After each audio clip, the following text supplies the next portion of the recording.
So, good morning everyone. Good morning, sir.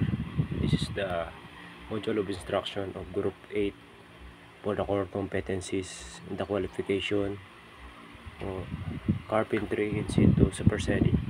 My group mates, Dexter Foliero and Alvin Sanchez. I am John Jerome Guason. And for the core competency, we have 5 units of competency. First, prepare stake out building lines. Second, fabricate formworks, install formworks component, strip formwork component, and install framing works. The first unit of competency, prepare stake out building lines. The module title, preparing stake out building lines. Module descriptor. This unit covers the knowledge, skills, and attitude in identifying, requesting, and receiving construction materials and tools based on the required performance standards. The nominal duration is composed of 120 hours divided by 5 unit of competency is equals to 24 hours. The learning outcomes, prepare materials, stake out building lines, set batter boards, fix stake out building lines. And dito po namin ginawa sa section 2 competency standard ng training regulation. The first learning outcomes, prepare materials for stake out building lines. The assessment criteria, the contents, kinuha ko po sa underpinning knowledge and underpinning skills. Conditions, kinuha ko po sa range of variables. Methodologies and assessment methods, kinuha ko po sa training standards section 3 ng TR. In the second learning outcomes, set batter boards. The assessment criteria, the contents, kinuha po ulit sa underpinning knowledge, underpinning skills. Conditions, sa range of variables po ulit kinuha, at methodologies and assessment methods sa section 3 ng TR. Learning outcomes number 3, fix stake out building lines.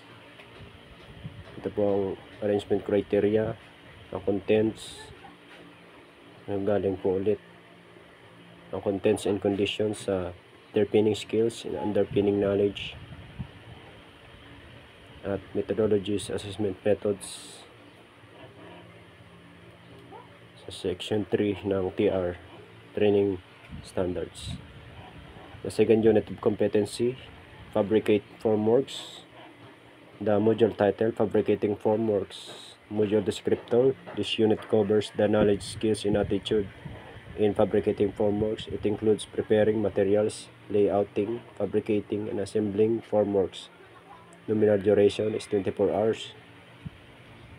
The learning outcomes, prepare materials for fabricating formworks, layout, dimension of form, sheeting, and stiffeners, assemble form panels.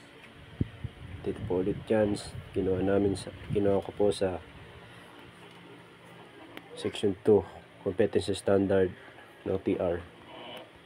At first learning outcome, prepare materials for fabricating formworks, the assessment criteria, contents and condition, kinuha po ulit sa underpinning knowledge and underpinning skills. The methodologies and assessment methods, galing po ulit sa training standards ng TR.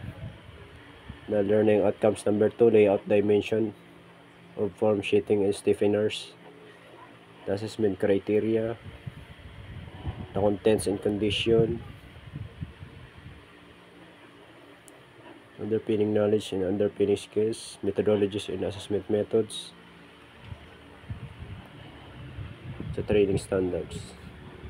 Learning outcomes, assemble form panels, po ulit ang assessment criteria niya, contents and condition, and methodologies, assessment methods.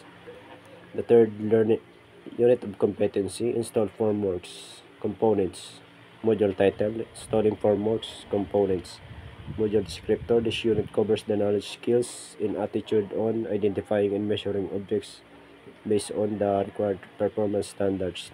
The nominal duration, 24 hours.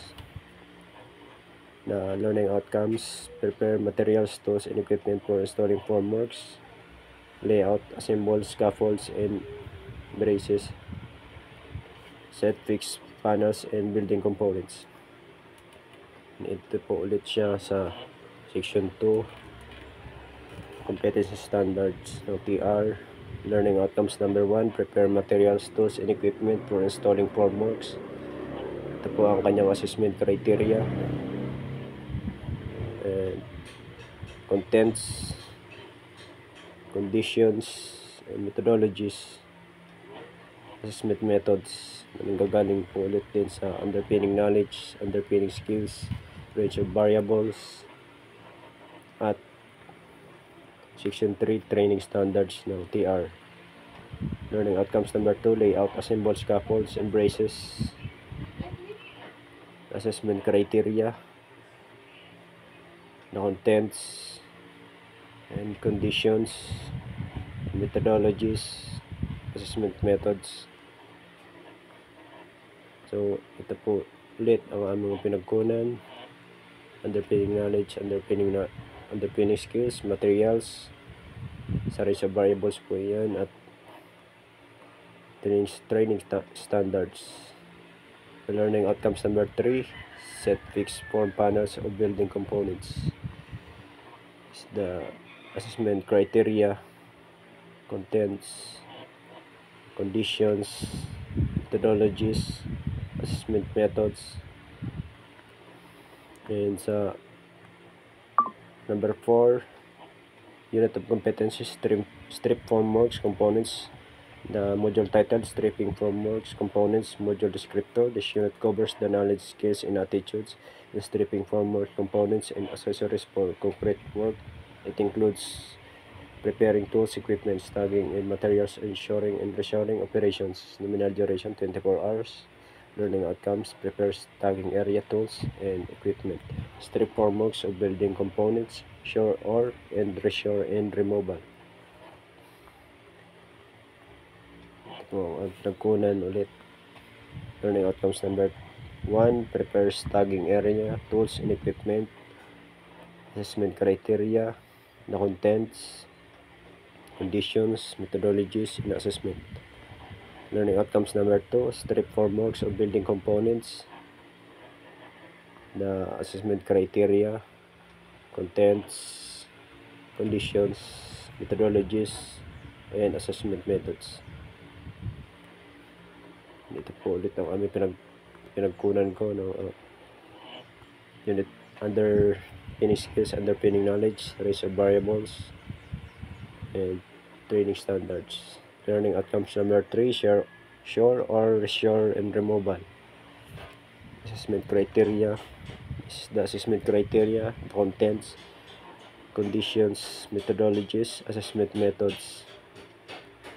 Ito po siya. Ito aming pinagkunan ulit. Sa